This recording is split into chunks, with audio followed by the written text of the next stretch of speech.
os sistemas multiagentes é mais ou menos o mesmo paradigma que eles estão seguindo, né? Em vez de eu ter um agente monolítico, generalista, que conhece de tudo, né? E que tem muitos defeitos, né? Nesse sentido de ser mais lento quando eu tenho muitas etapas, ser menos assertivo quando eu tô falando sobre coisas muito especializadas. Agora eu tenho um sistema multiagentes, cada agente com sua própria capacidade, que vai ali tratar de um pedacinho do código, né? De um pedacinho de função, né? Vamos falar assim, de um pedacinho de coisa que ele tem que fazer. Só que isso também, né? Como os monolitos também adicionaram no software, gera uma complexidade de orquestração, né? Gera uma complexidade da gente ter que lidar com esses né? Com esses vários agentes, né? Para eles continuarem alinhados no mesmo propósito, para eles terem observabilidade bem feita, pra você conseguir ter algum, né, traceamento do que está acontecendo. Enfim, é também uma grande tendência do Gartner, a gente está falando muito sobre isso, né, e eu acho que é o caminho em que a IA também vai gerar cada vez mais valor, vai ser com isso, mas também existe uma complexidade aí de gestão, né. Essa estratégia, ela ajuda um pouco no primeiro ponto que você trouxe lá de colocar em produção também, justamente porque você vai ter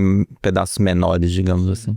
Você vai ter pedaços menores lidando com problemas muito específicos e mais, né, e eles vão agir também sobre o sistema, né, então quando a gente está falando de orquestração de multi-agentes, aí a gente volta até talvez no conceito do que é o agente, né? Um agente, ele não é só algo que visualiza, né? Ou que ele age sobre o seu sistema. Então, quando a gente está falando de sistemas multi-agentes, e ele é autônomo, né? Acho que isso é muito importante. Quando a gente está falando de sistemas multi-agentes, a gente também está falando de agentes que conseguem lidar com pedaços muito específicos, né, daquela função, e eles agem nessa função, né, e há uma orquestração, ou seja, você consegue, no final das contas, interagir com um processo de ponta a ponta, seja ele na complexidade que ele for, né, tipo assim, e isso que destrava também o valor. Imagina que você tem lá o seu ecossistema do seu produto, em que tem vários agentes, né, cada um lidando com uma partezinha, uma funçãozinha dele, e no final das contas, todos eles conversam entre si, e no final das contas você consegue fazer uma função autônoma sem precisar de alguém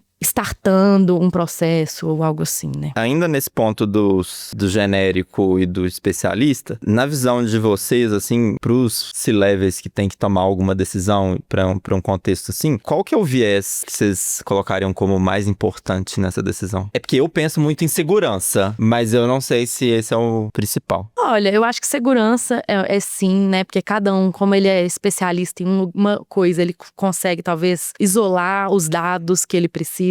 Porque eu vou muito, minha cabeça sempre vai muito pra esse lado dos dados, sabe? Mas também custo é outro, né? Assim, um SLM, um agente muito específico, como ele pode ter, né, uma infraestrutura menor, ele pode ter, né, assim, então ele pode ser mais barato, também tem isso. Bom, então resumindo, eu acho que a gente pode falar então que seria algo relacionado à governança, porque eu acho que no final do dia, esse vai ser o nível de maturidade da empresa que estiver utilizando. É necessário ter todo um acompanhamento, tanto a observabilidade, a questão da qualidade dos dados que cada um desses agentes estão trabalhando, e eu acho que isso faz com que as empresas precisam ter um nível maior ali de maturidade, quando a gente está falando de governança e uso de IA. Então, eu diria que assim, nessa utilização, um dos trade-offs sim seria essa parte de governança, essa parte de maturidade.